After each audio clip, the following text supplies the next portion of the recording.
to embark on a very special journey, one filled with the sights and sounds of athletic competition, with human drama and personal achievement. Welcome to the world of Special Olympics.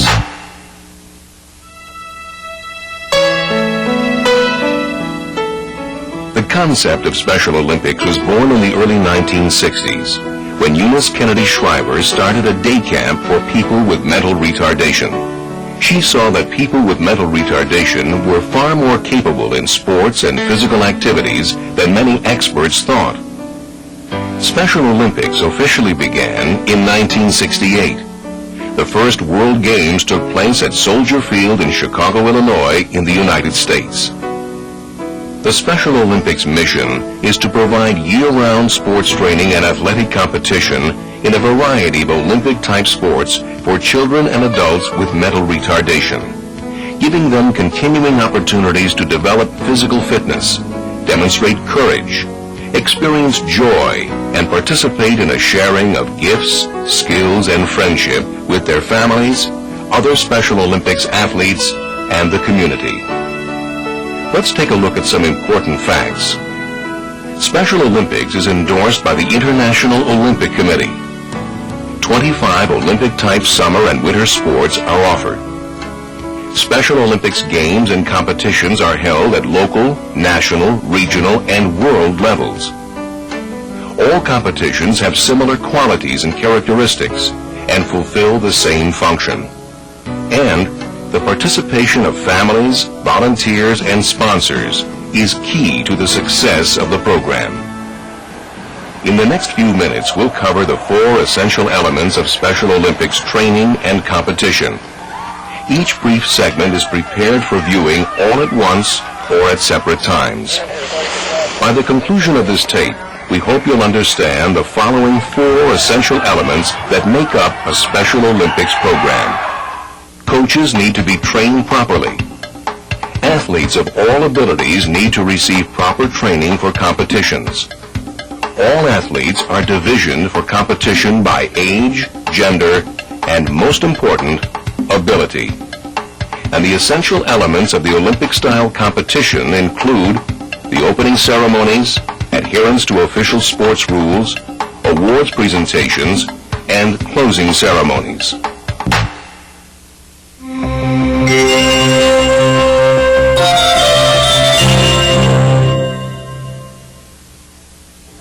Special Olympics coaches play an essential role in athlete development. Our sports training schools provide the prospective coach with the necessary skills and knowledge to successfully coach Special Olympics athletes. Special Olympics coaches need to take the required training and should have the athlete's best interests at heart. A sports training school begins with the general orientation. This session ensures that the prospective coaches understand the Special Olympics philosophy and mission. After completing the general orientation, the volunteer coach undergoes training for a specific sport. It is in this part of the training that the volunteer learns the strategies unique to coaching athletes with mental handicaps. Now let's take a moment to review some key coaching points. Always remember to demonstrate a specific skill for the athlete. Use visual cues and provide physical assistance when necessary. And use repetition to the greatest extent possible when teaching a new skill. To make it easy for you, techniques and drills for teaching Special Olympics athletes can be found in the Special Olympics Sports Skills Guides available for every sport. The next step in training involves the coach using the knowledge acquired in the sports training school to teach Special Olympics athletes through hands-on instruction.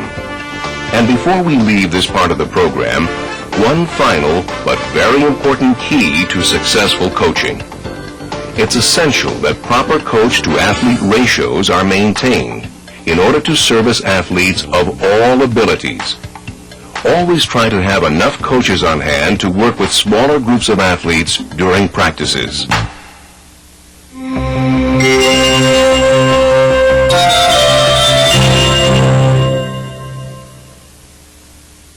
Special Olympics athletes are people with mental handicaps of all abilities. This means coaching a very broad range of athletes. These participants will enjoy the competitive experience if they train and compete in sports and events that are best suited for their skill level and interest. This can be easily accomplished since each Special Olympics sport offers events for athletes of all ability levels. Team sports offer individual skills competitions for lower ability athletes and regular team competition which follow the international governing body rules for higher ability athletes. An example of an individual skills competition in basketball would be events which measure an athlete's ability to dribble and shoot the ball. Individual sports like aquatics have official events ranging from the 10-meter assisted swim to the 400-meter individual medley. Another choice for athletes is unified sports, where competitors with and without mental retardation who are of similar age and ability level compete on the same team. Because Special Olympics offers a wide variety of sports, it is important for athletes and coaches to work together to choose the best sport and event within that sport for each athlete. Once a sport is selected, the coach and athlete should practice twice a week for several weeks to learn all the skills of the sport. Practice should include a warm-up, stretching, sports skills instruction, competitive experience, a cool-down period. During several weeks of training, there should also be opportunities for the athletes to participate in competitions among themselves or against other athletes or teams. Family members and friends can play an important role in training by practicing the sports skills learned at home with the athlete. They can also help an athlete attain the proper level of fitness and conditioning through workouts and aerobic exercises.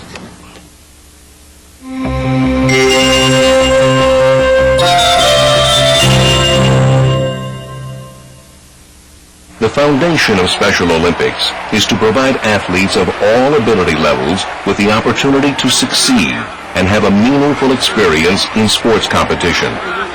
This is achieved by offering a wide range of sports and events. Special Olympics follows international governing body rules for each of its sports, but also uses modifications to ensure the athletes have the best competitive experience. The key competition philosophy of Special Olympics is divisioning athletes according to age, sex, and most important, ability. Divisioning is required at every level of Special Olympics competitions, local, national, regional, and global. As a cornerstone of the program, divisioning is utilized in all of the 25 official winter and summer sports offered by Special Olympics.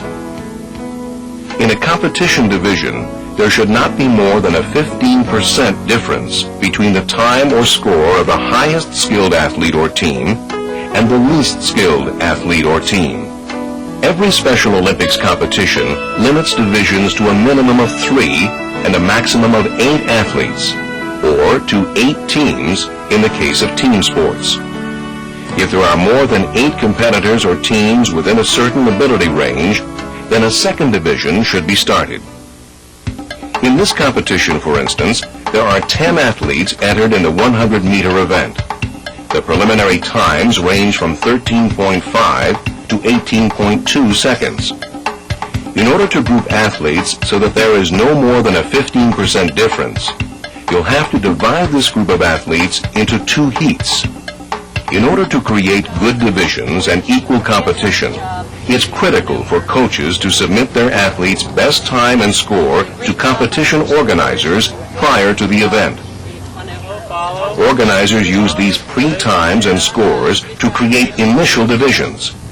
This is done by putting athletes together before a preliminary competition. In addition to the pre-event times or scores, as well as in the case of team sports, a preliminary classification round of competition should be conducted at the beginning of the actual competition. After assessing the athletes' performances in these classification rounds, the divisions are further reviewed and athletes or teams are placed with other competitors which most closely match their abilities. Remember, divisioning is a key component of the Special Olympics philosophy and must not be overlooked.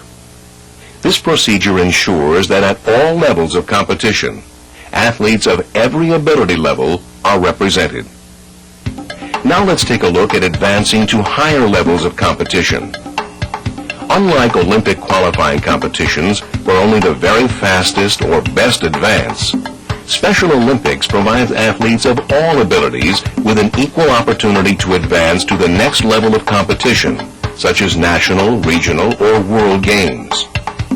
This opportunity to advance is determined by placing the names of gold medal winners of all divisions into a drawing. The names of these athletes are then randomly selected through this drawing process to decide who advances to the next level of competition. This process ensures that all gold medal winners have the same opportunity to advance.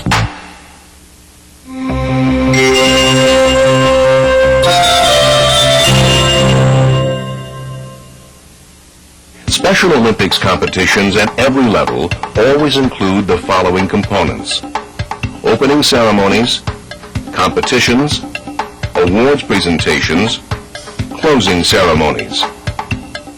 Opening ceremonies always begin with a parade of all the athletes. Next, the Special Olympics oath is recited by an athlete. The oath is brief but important. Let me win, but if I cannot win, let me be brave in the attempt. After the recitation of the oath, the flame of hope, either real or symbolic, is carried in by an athlete. Then the competitions may begin. After each division in an event is completed, an awards ceremony is held for all participants within that division. The purpose of the awards presentation is to individually celebrate the achievements of all athletes, from first to last place. Each participant is guaranteed recognition through the awarding of gold, silver, and bronze medals, and 4th through 8th place ribbons. Beginning with the lowest place and finishing with the first place competitor, every athlete is introduced by the MC. Each athlete stands on the awards platform where he or she receives the appropriate medal or ribbon. It is important to remember that games at all levels should use an awards platform when appropriate.